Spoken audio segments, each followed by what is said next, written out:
안녕하십니까. 건강 함께 풀어봅시다의 이혜정입니다. 자주 듣는 옛 속담 가운데는 키가 크면 속이 없다, 또 작은 고추가 맵다라는 속담이 있는데요. 이런 말들을 보면 예전에는 키가 큰 것을 약간 부정적으로 보는 경향이 있었던 것 같습니다. 하지만 요즘은 그 반대죠. 키가 작으면 열등감을 느끼는 등 작은 키로 인한 스트레스가 적지만은 않다고 하는데요. 오늘 JBC 건강함께 풀어봅시다에서는 자녀의 키가 자라지 않아서 고민이신 분들과 또 미리 예방하고 싶으신 분들을 위해서 성장 장애를 주제로 이 시간 진행해 보도록 하겠습니다. 오늘 이 시간 도움 말씀 주실 분 나오셨는데요. 김성훈 한의원의 김성훈 원장님 자리하셨습니다. 안녕하세요. 안녕하십니까? 네, 반갑습니다. 이 편안한 한의사로 인기를 얻고 계시던데요.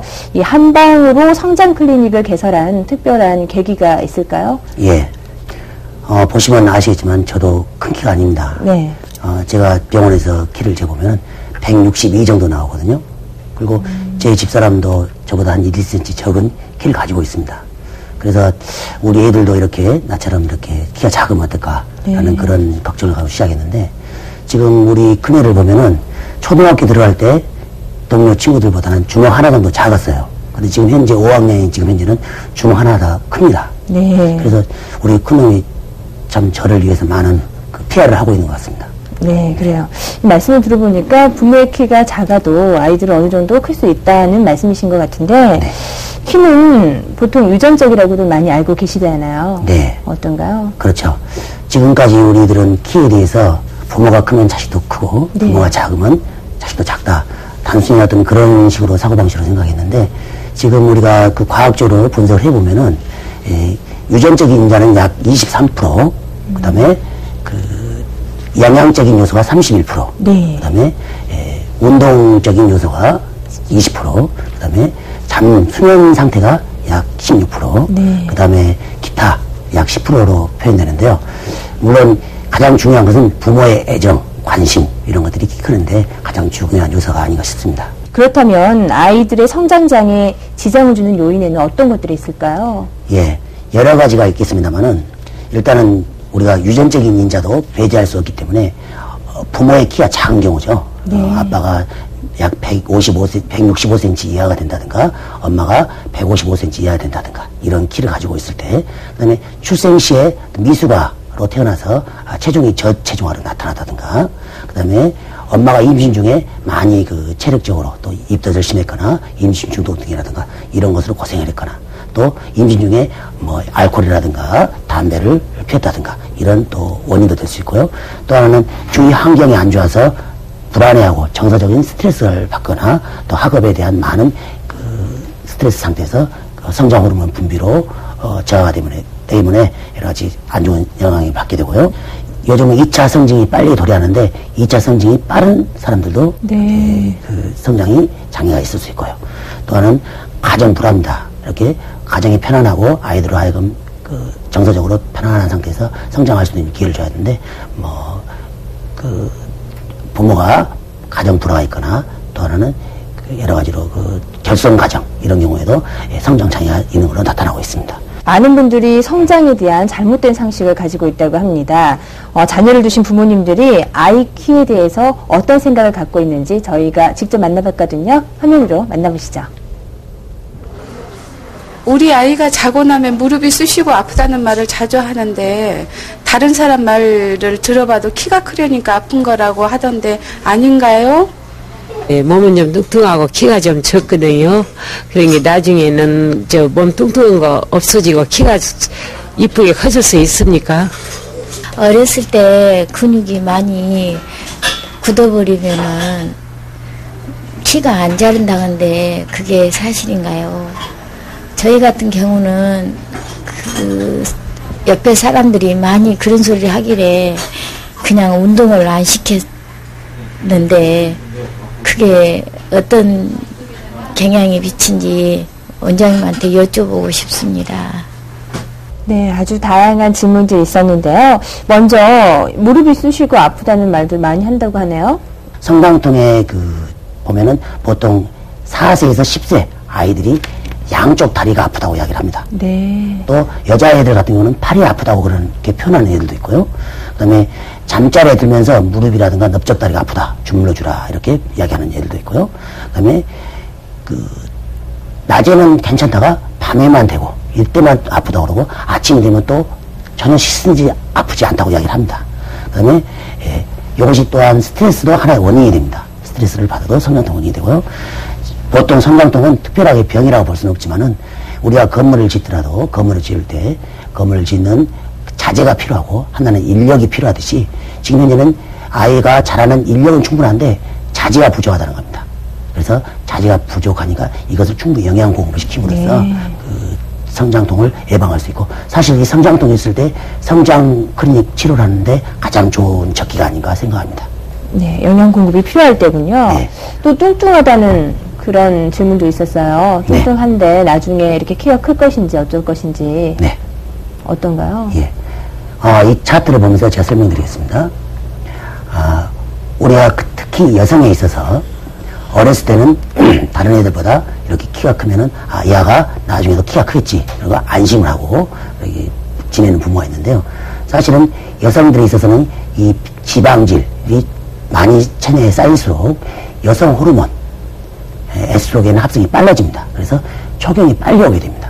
그래서 아까 전에 말씀드렸다시피 1차 완만 성장기 기간이 단축이 됩니다. 그러니까 만약 1차 완만 성장기 때 5cm 정도 크는데 4학년 때 초경이 왔다. 보통 6학년 때 초경이 오는데 2년 정도 손해보면 벌써 약 10cm 정도의 키가 작아지게 되는 겁니다. 그래서 이 여성 호르몬 분비를 체지방이 합성을 촉진해서 사춘기를 빨리 오게 한다. 그래서 처음에는 큰 것 같지만 나중에는 결국은 작아지는 원인이 됩니다. 그래서 이 비만은 성장에 있어서 안 좋은 상황이고 이 비만할 때는 여러 가지 운동이라든가 또한 여러 가지 방법을 통해서 우리가 비만을 해소를 해야 성장에 도움이 되리라고 생각합니다. 네, 비만 역시도 성장 장애의 큰 요인이라는 말씀이셨어요. 또 다음 질문에 근육이 많으면 키가 잘 안 큰다고 들었거든요. 하던 질문이 있었거든요. 네, 운동과 성장에서 보면은 키에 도움이 되는 운동이 있고 키에 해가 되는 운동이 있습니다. 주로 키에 도움이 되는 운동은 이렇게 근육을 스트레칭, 근육을 늘려주는 운동입니다. 근육이 부드럽고 유연해야 뼈의 성장에 장애를 주지 않고 뼈의 성장을 돕게 됩니다. 그래서 보면은 맨손 체조, 스트레칭, 이 스트레칭은 성장 체조에 근간이 되고 있습니다.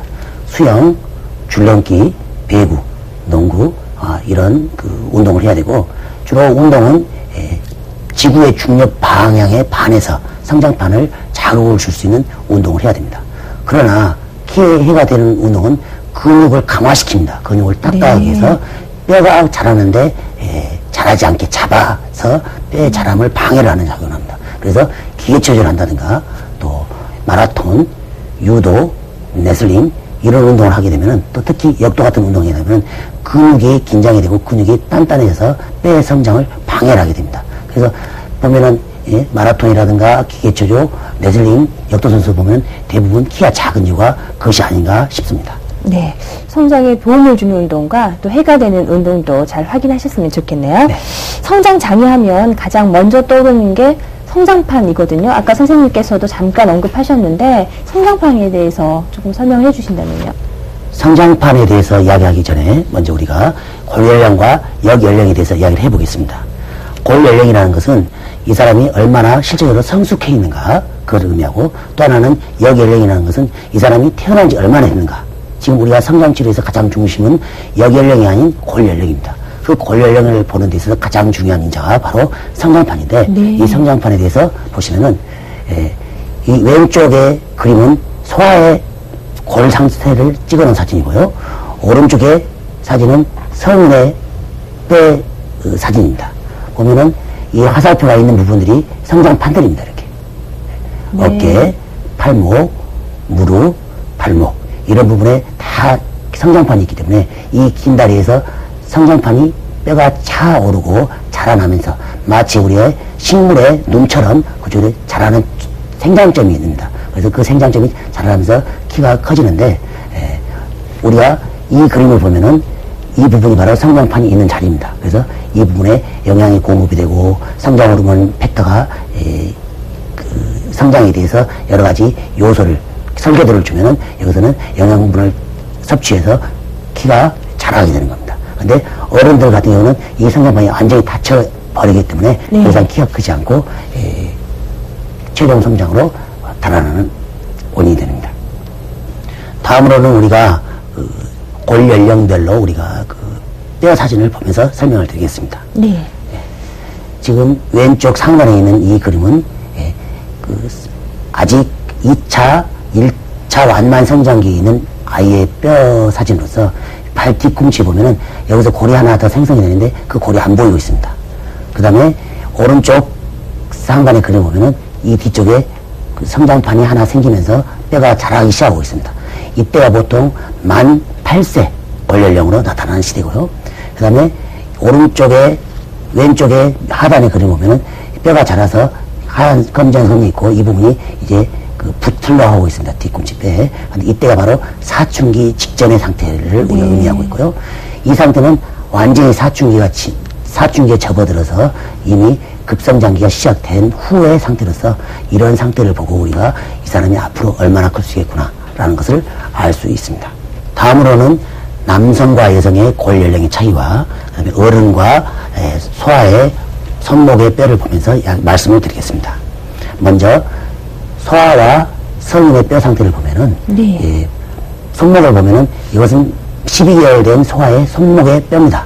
뼈면은 이 화골이 된 정도가 몇 개밖에 안 보이는데 이 성인들은 완전히 화골이 돼서 까맣게 차있게 나타나는 겁니다. 이게 바로 성인과 소아와 성인의 성장판의 상태를 의미하고 있고요. 밑에 그림은 똑같은 골 연령을 가지고 있는 골 상태를 가지고 있는 남자와 여성을 비교를 하고 있습니다. 지금 왼쪽의 뼈의 상태와 오른쪽의 뼈의 상태가 똑같은 상태인데 사실은 여자들이 2년이 빠르기 때문에 이 뼈의 상태는 여성이 11년 1개월 된 여성의 손목의 뼈 형태고 이 그림은 골 연령이 13년 1개월 된 남아의 뼈 상태입니다. 이렇듯이 보통 여성들이 약 2년 정도 사춘기가 빨리 오기 때문에 보통 10에서 13cm 차이가 나게 된 이유가 바로 방금 전에 말씀드린 1차 완만 성장기의 기간이 단축이 되느냐 또 2년 더 진행되느냐에 따라서 남성과 여성의 키가 무려 10에서 13cm가 평균적으로 나타나게 되는 원인이 바로 이 원인에 있습니다. 병원에서는 이 저신장을 어떻게 진단을 내리나요? 진단하는 방법은 여러 가지 복합적인 진단 방법이 있는데 네. 첫째 우리가 부모와 그다음에 전신장아를 가지고 먼저 체중과 키를 먼저 재게 됩니다. 주로 신장과 비만도를 같이 측정하는 측정기로 재게 되고요. 그다음에 문진을 하는데 이것은 주로 가족의 병력이라든가 저신장아의 식생활, 수면 습관, 그다음에 운동 상태, 그다음에 2차 성징이 언제 나타났는가, 네. 또 출산 시에 난산이 있었는가, 어떤 어려서부터 어떤 기초적인 질환이 있었는가 이런 것들을 우리가 문진을 통해서 파악을 하고요. 두 번째는 가장 중요한 성장판의 X선 검사를 하게 됩니다. 주로 손목과 무릎, 발 뒤꿈치뼈를 가지고 검사를 하게 되는데요. 이것으로 이 사람이 여연령은 몇 살인데 골연령은 얼마인가 그것을 파악하게 되고요. 또한 필요에 따라서는 혈액 검사와 소변 검사를 하게 되고요. 그다음에 또 한방적인 개념과 그 아이의 체질적인 요소를 정확하게 파악하기 위해서 체질 검사도 병행을 하게 됩니다. 네. 또한 적외선 체열 진단으로서 이 환아가 척추라든가 또한 어떤 장기적인 내부적인 어떤 변화가 있는가 이상이 있는가 그것을 파악하게 되고요. 마지막으로 체성분 검사를 통해서 영양 불균형적인 요소가 있는가 이 사람이 과비만인가 수분이 많은 체질인가 그다음에 지방질이 많은 체질인가 이런 것들을 파악해서 저신장에 대해서 검사를 하게 됩니다. 네. 아주 다양한 방법으로 이렇게 꼼꼼히 검사를 하게 되는데 저희가 지난 시간에 양방에서의 그 성장 장애를 다룬 적이 있었거든요. 네. 그때는 호르몬 이런 위주로 성장 호르몬을 이용해서 이렇게 치료를 하게 되던데 사용에 한계가 있었고 또 어느 정도 부작용도 있다는 말씀이 있었어요. 한방에서는 어떤 치료법들이 있나요? 일단은 우리가 방금 전에 우리 저신장과 성장 부진의 이유에 있어서 어떤 유전적인 요소와 내분비적인 요소를 우리가 제외하고 그 기타의 약 90%에서 95% 정도에 해당되는 저신장을 우리가 한방에서 치료하게 되는데, 네. 물론 유전적인 질환을 해서 성장 호르몬이 부족한 경우에 반드시 성장 호르몬 치료가 필요합니다. 그러나 대부분의 경우는 성장 호르몬의 그 기능은 정상적인데 키가 크지 않는다, 이런 경우를 가지고 우리가 그 치료하게 되는데, 주로 한방에서는 그 체질에 따른 약물요법, 그 다음에 성장판을 자극을 주기 위해서 부항요법, 또 이것을 유관법이라는 방법과 주관법이라는 방법으로 부항요법을 실시하고요. 네. 또 한방 전자침요법이 있는데, 이것은 족삼이라든가 양릉천, 혈액, 음릉천, 이런 부분에 성장판이 있는 부분에 무통 전자침으로써 자극을 줌으로써 애들한테도 크게 통증이 없이 좋은 효과를 발휘하는 방법이 있고요. 또 하나는 저희 병원 같은 경우는 성장 클리닉 부설 운동요법실이 있습니다. 그래서 많은 기구들을 가지고 성장에 도움이 될 수 있는 운동요법을 실시하게 개방을 해놓고 있습니다. 또한 향기요법을 가지고 스트레스라든가 만성적으로 긴장해 있는 친구들한테 향기요법을 실시하는데, 우리가 향기요법이라고 뭐 여러 가지 그 이야기를 하는데, 사실은 가장 좋은 향기는 부모의 따뜻한 가정의 그 향기가 가장 좋은 것으로 생각됩니다. 그 다음에 또 하나는 우리가 간단히 할 수 있는 향기법은, 산에 가면은 솔잎이 있는데, 네. 솔잎을 따다가 찧어서 애기가 잠자는 머리맡에 두게 되면은 솔잎에는 특히 템페인이라는 성분이 있어서 뇌혈류를 증강시켜서 뇌하수처에서 성장 호르몬을 분비하는데 도움이 되는 향기요법이 되겠습니다. 이런 경우는 두통이라든가 스트레스도 많이 도움이 되는 요법이고요. 그 다음에 우리가 지금 보면은 식이요법이 있는데, 요즘 어린애들은 많은 인스턴트 식품이라든가 열량은 많은데 영양이 골고루 있지 못하는 식품들로 인해서 사실 보이지 않는 굶주림에 시달리고 있습니다. 네. 그래서 그 보이지 않는 굶주림을 우리가 그 몸에는 구성은 뼈도 있고 근육도 있고 체액도 있게 되는데, 골고루 영양을 섭취함으로써 튼튼한 인체를 이루는데 영양요법을 실시하고 있습니다. 네, 약물요법과 또 침요법, 그리고 또 향기요법, 식이요법까지 이렇게 다양한 방법이 있다고 소개해 주셨는데, 먼저 조금 더 자세한 설명을 좀 있었으면 좋겠거든요. 약물요법부터 좀 더 자세히 설명해 주신다면요. 약물요법을 우리가 보면은 주로 우리가 한방에서는 약물의 기본적인 방향을 보면은 보험과 생진, 그 다음에 뼈를 성장을 촉진시키는 화골작용에 중심을 두고 약물요법을 실시하고 있습니다. 거기에다가 그 사람의 체질적인 상황에 맞게끔 약물을 선택하면서 치료하게 되는데요. 네. 주로 뇌의 혈류를 증강시켜서 성장 호르몬의 기능을 활성화시키기 위해서 뇌에 좋은 약물들이 많이 들어갑니다. 그래서 이 성장 클리닉 약물요법을 실시하게 되면 머리도 총명해질 수 있는 그런 기본적인 약물들이 들어가 있습니다. 그래서 보면은 우리가 약물을 익지 장신단이다, 이렇게 표현하고 있습니다. 네. 머리를 더 영리하게 하고 키도 크게 하는 약물을 쓴다, 이런 의미겠죠. 남자에게는 주로 사군전탕과 육미지황탕류의 약물에 그 화골을 촉진시키는 파고지, 속단, 두충, 또 우리가 요즘 많이 이야기되는 오가피, 또 뇌의 혈류를 증강시키기 위해서 뭐 녹용이라는 약물도 선택 가감이 되고요. 또 여러 가지 이런 약물들이 기본으로 해서 성장단을 만들게 됩니다.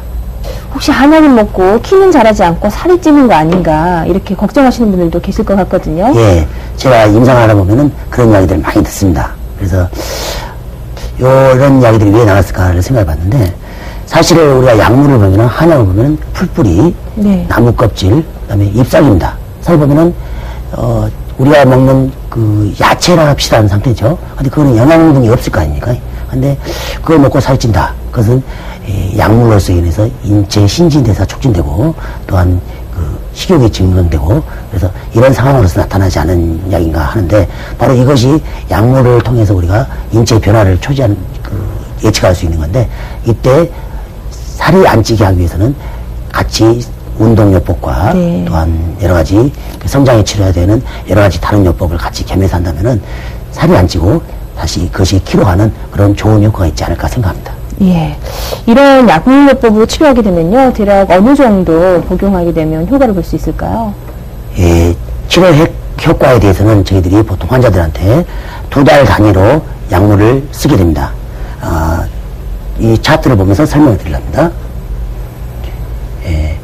김모 여성의 초진시의 상태의 그 키 성장의 100분의 1을 차트로 표시한 것이고요. 이것은 8개월 후에 100분의 1로 표시한 상태입니다. 지금 현재 초진시에는 키가 144.6cm였습니다. 그때 그 연령대의 평균 키는 147.5cm입니다. 이만큼의 갭이 평균과 떨어져 있었는데 지금 현재 8개월 후의 상태는 지금 현재 152.3cm인데 그 연령대의 평균 키는 153.5cm. 많이 이렇게 따라붙은 모습을 보입니다. 8개월 만에. 이것은 100분의 1로 표현되기 때문에 많이 성장 상태를 좋은 효과를 발휘하고 있는 상태고요. 두 번째는 남성의 약 1년 전의 상태를 비교한 겁니다. 1년간의 추적 조사를 해서 비교한 건데요. 약물을 복용하는 상태에서 이 친구는 초진시의 상태가 132.2cm였습니다. 그때 그 또래의 평균 키는 142.5cm였습니다. 1년 후의 상태를 보면은 이 친구는 143.5cm로 키가 커있고 그 또래의 키는 149.5cm로 많이 그 성장 상태가 평균에 많이 따라붙은 상태를 표현하고 있기 때문에 우리들이 약물을 쓰다 보면은 보통 그 첫 2달 경우는 많은 효과가 좀 적습니다. 그러나 약물을 2달 넘어서 3달, 4달 보면서 이때 보면은 약물의 효과가 많이 나타나면서 미진했던 키 크는 율이 많이 증가하는 것을 볼 수 있겠습니다. 네. 꾸준히 복용하면 좋다는 말씀이셨어요. 한방하면 침을 빼놓을 수 없잖아요. 침요법에 대해서 간단하게 설명해 주시죠. 네. 우리가 그 성장기의 어린아이들한테는 침을 직접 시술한다는 것이 상당히 그 친구한테 오히려 스트레스를 주는 요인이 됩니다. 네. 그래서 그러면 어떻게 하면 이 친구들한테 통증을 주지 않으면서 침을 치료할까? 이런 생각을 통해서 저희들이 병원에서는 무통 전자침으로써 그 부분의 혈 자리에 특히 양릉천이라든가 음릉천, 그다음에 족삼리 이런 성장판이 있는 혈 자리에 무통 전자침을 함으로써 어린애들이 통증도 못 느끼고 아주 그 근육의 운동도 많이 풀어주고 뼈에 성장 호르몬 분비되는 혈액순환을 촉진시킬 수 있는 좋은 효과가 있었습니다. 더불어서 그 부분에 부항요법을 통해서 또한 좋은 효과를 볼 수 있는데요. 부항요법은 기혈이 순환이 정체된 자리를 우리가 부항을 통해서 유관법과 주관법을 가지고 그 혈자리를 자극하고 긴장된 경락과 경근을 자극함으로써 성장판의 기능을 활성화시키는 방법을 쓰고 있고요. 또 더불어서 우리가 이런 질환들은 물론 단순히 자극만 주장해서 키가 크는 것이 아니라 어린이들은 여러 가지 성장 체조 또 여러 가지 운동요법 이런 것들이 겸해서 해야 되는데 뭐 성장 치료에 대해서는 많은 그 인터넷 사이트에서 볼 수도 있고 성장 그 운동 체조 요법에 대해서는 저희 병원 홈페이지에서도 그 내용을 많이 볼 수 있습니다. 그쪽에 동영상으로 되어 있기 때문에 혹시 참고하신다면 많은 도움이 되리라고 생각합니다. 네. 요즘 어린이나 청소년들은 워낙에 인스턴트 식품을 좋아해서 올바른 식습관이 중요할 듯 싶은데요. 식이요법에 대한 설명을 간단하게 해주시죠. 네. 우리나라가 경제적인 성장과 더불어서 영양 공급에서는 많은 좋은 공급이 잘 되고 있습니다. 그래서 옛날에 비해서 영양 공급이 잘 됨으로써 나타나는 키의 성장들이 많이 이루어지고 있습니다. 그러나 이제는 그 음식에 대해서 여러 가지로 고려를 해볼 만한 필요가 있는데요. 인스턴트 식품이라든가 이런 패스트푸드 이런 것들이 해악이 점점 나타나고 있습니다. 이것은 차트를 보고 설명드리겠습니다. 우리가 집을 짓더라도 여러 가지 요소가 필요하듯이 우리 몸에도 뼈에 도움이 되는 식품과 근육에 도움이 되는 식품과 또 혈액이라든가 체액에 도움이 되는 식품들이 있습니다. 이런 것들을 골고루 잘 섭취해야 되는데 그 구성식품을 보게 되면은 단백질 식품, 칼슘 식품, 무기질, 당질 식품, 지방 식품이 있는데 키의 성장은 물론 다 중요한 요소를 작용하고 있지만은 주로 단백질 식품과 칼슘 식품, 그다음에 무기질, 비타민 식품이 더 중요하지 않나 싶습니다. 당질 식품과 지방 식품은 요즘은 너무 많이 어린애들이 복용하고 있는 식품으로서 특히 우리가 칼슘 식품을 보면은 우유와 뼈채 먹는 생선이라고 하는데 요즘 우유에 대해서 많은 그 키 크는데 좋은 것이라는 이야기를 많이 하고 있어서 많이들 먹고 있습니다. 그러나 멸치라든가 뼈채 먹는 생선 이런 것들은 또 복용 안 하고 있는 면도 있는데 특히 요즘 최근에 연구 결과를 보면은 장어뼈에가 많은 그 성장을 도움이 되는 인자들이 많이 있다. 또 흡수가 잘 되는 칼슘이 들어있다. 이런 이야기를 많이 하고 있습니다. 또한 콩을 예를 들어보면 인류 역사상 콩은 가장 완벽한 식품입니다. 또 성장에 대해서 많은 도움이 될 수 있는 요소들, 뭐 아연이라든가 또 단백질 공급원이 되고 있고, 또한 그 콩에는 레시틴이라는 성분이 들어서 뇌혈류에도 좋은 작용을 갖고 있고요. 또 그 여러 가지로 뇌에 영양을 공급해주는 이 영양분들이 많이 들어있는 걸로 우리가 이야기가 되고 있습니다. 네, 지금까지 성장장애 치료와 예방에 대한 다양한 내용 함께 알아보고 있는데요. 성장장애 치료가 이루어져야 되는 적기가 있을 것 같아요. 언제 치료를 하면 좋을까요? 성장 치료의 적기라는 것은 특별히 우리가 어린애들이 또래 집단보다 작았을 때, 부모가 또 유전적으로 저 작은 키를 가지고 있을 때는 늘 관심을 가져야 됩니다. 그러나 여학생의 경우에 보면은 초경 직전이 4학년 때, 특히 4학년, 5학년 때가 적기인데, 이때 여자애들이 사춘기가 시작되기 바로 직전인데, 이때 아주 좋은 적기가 되고요. 남학생의 경우에는 6학년과 중학교 1학년 사이인데, 이때 남성들도 변성기가 오기 직전에, 이렇게 사춘기가 오기 직전에 우리가 치료하면은 많은 치료에 도움이 될 수 있는 시기가 아닌가 싶습니다. 그렇다면 성장이 다 멈춘 성인들의 경우에는 작은 키로 고민하시는 분들 정말 많거든요. 이런 경우에는 성장 치료가 도움이 되지 않을까요? 네. 물론 그 성인이 돼서 작은 키로 고민하는 사람들이 많이 있습니다. 그러나 우리가 주위에서 보면은 다 컸는 줄 알았는데 군대 갔다 와서 키를 재보니까 2-3cm가 더 컸더라. 이런 이야기도 들을 수가 있고요. 또한 내가 운동을 많이 하니까 또 키가 컸더라. 이런 이야기들을 많이 듭니다. 그런데 방금 전에도 말씀드렸다시피 중요한 것은 검사를 통해서 성장판 상태를 봐야 이 사람이 앞으로 더 클지 안 클지를 알 수 있는 것이고, 이 나이에 때 우리가 주로 성장치료에 중심되는 것은 잘못된 자세, 변형된 척추, 이런 것들을 바로 잡음으로써 숨어있는 키를 2-3cm 키울 수 있는 그런 상황이 되고요. 또한 운동으로서 아직은 골 밀도가 완전히 차지 않는 상태에서 운동을 많이 실시하게 되면은 골 밀도의 상승 작용으로서 우리가 충분치 않지만은 현재보다는 크게는 2-3cm, 또 나가서는 3-4cm 정도 클 수 있는 그런 상황들도 많이 임상적으로 경험하고 있습니다. 네, 청소년들 중에는 흡연을 하는 친구가 참 많거든요. 그 성장과 흡연과의 관계에 대해서 잠깐 설명해 주신다면요. 네.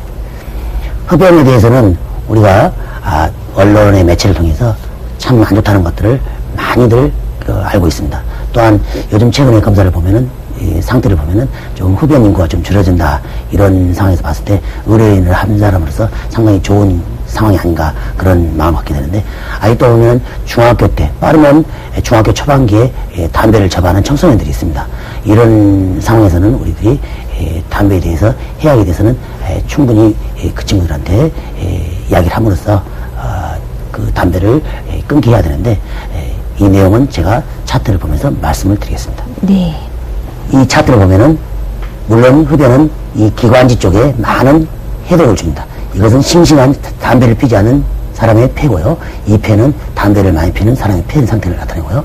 이런 폐 상태를 봤을 때 기관지라든가 폐포라든가 또 그 기관지의 혈류가 되는 이런 부분이라든가 이런 부분에 다 해악을 주게 됩니다. 그래서 산소 공급이 안 됨으로써 뇌에 영향을 주고, 뇌에 영향을 줌으로써 뇌하 수체에서 성장 호르몬이 나오는 것을 방해를 하게 됩니다. 결국은 성장 호르몬이 나오지 않게 되면은 또 적게 나오게 되면은 그만큼 키 크는데 불리한 요소가 되겠습니다. 더불어서 우리가 잘 알다시피 혈관의 동맥경화라든가 위궤양이라든가 또 여성에 있어서는 태아에도 많은 나쁜 영향을 준다는 것은 그 담배에 대해서, 흡연에 대해서 많이 보도가 되고 있는 내용들 중에 하나입니다. 네.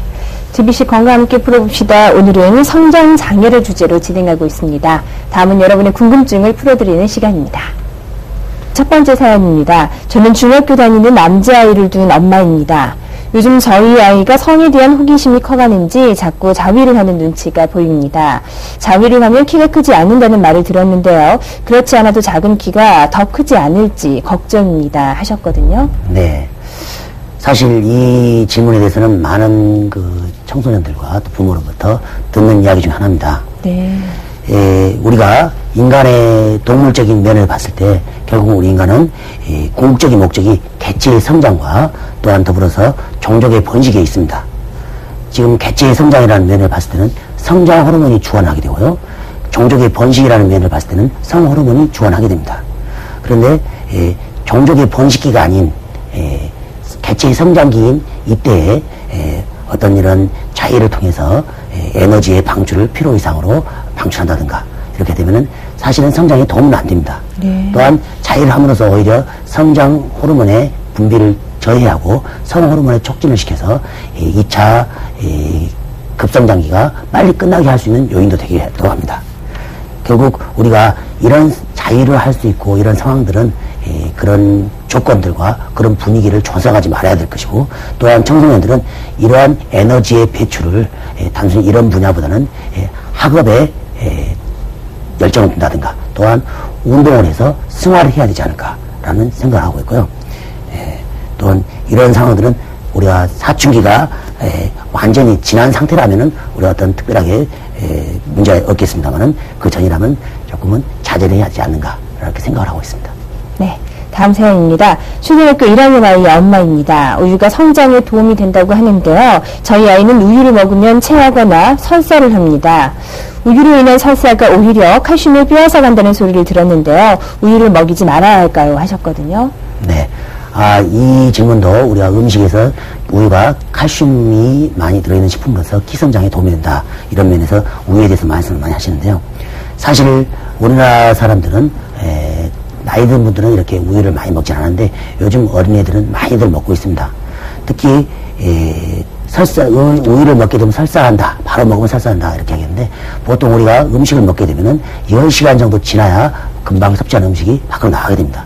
이것은 우유를 먹어서 우유가 설사한 것이 아니라 어떤 자극에 의해서 장운동이 긴장됨으로써 대장에 있던 이 앞번에 먹었던 음식이 나온 것일 뿐이고요. 우유를 먹어서 그것이 설사는 되지는 않습니다. 원장님, 마지막으로요. 이 성장장애에 대해 고민하고 계시는 분들을 위해서 마무리 인사 말씀 한 말씀 해주시죠. 성장 클리닉을 운영하고 있는 저도 키가 큰 키가 아닙니다. 제가 162 정도의 키를 가지고 있는데 제가 이 키가 작아서 지금까지 못 해온 일이 없습니다.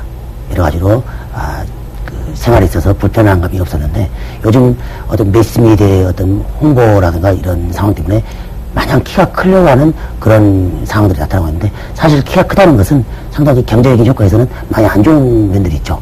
옷도 더 크게 만들어야 되고 신발도 더 크게 만들어야 되고 이런 어떤 비효율적인 면이 있는데 사실 또 이런 보고도 있습니다. 키가 크면은 평균 수명도 짧아진다 이런 이야기도 있는데 자꾸 키가 크려고 이제 그런 상황들이 있는데요. 사실은 긍정적으로 살아야 됩니다. 모든 일인지 재미있게 긍정적으로 해야 되고요. 이렇게 키 크는 데는 왕도가 없습니다. 인류의 역사를 봤을 때 단신 인사들이 많은 역사의 어떤 업적을 많이 남긴 것을 볼 수 있습니다. 이것은 자기의 단신에 대한 어떤 보상 심리에서 나는 키로 안 되니까 내가 어떤 지적 능력을 더 키운다든가 내가 다른 방향에서 더 훌륭한 업적을 남겨야 되겠다. 어떤 그런 보상 심리에 있어서 이런 상황으로서 역사가 발전하고 또 이런 단신 인사들이 많은 역사를 이끌었던 걸 봤을 때 우리가 마냥 키가 작다 이 상태에서 한숨만 내쉬고 있을 것이 아니라 늘 긍정적으로 또 늘 재미있는 생활을 영위하면 오히려 이런 상황에서 성장 호르몬 분비도 좋아지고 몸도 건강해지고 따라서 키가 더 커지지 않을까 이런 생각을 하고 있습니다. 네, 원장님 오늘 이 시간 함께해 주셔서 감사드립니다. 네, 감사합니다. 네, 작은 키를 질병으로는 볼 수 없겠지만 그로 인한 심리적 스트레스가 심한 만큼 밤 10시 이전에 잠들고 또 아침에 일찍 일어나는 습관, 또 적절한 운동과 올바른 식습관을 기르는 노력이 중요할 것 같습니다. 이 성장장애를 치료하기 위해서는 무엇보다도 부모님의 관심이 필요하다는 점 기억하시기 바랍니다. 다음 주 저희 JBC 건강 함께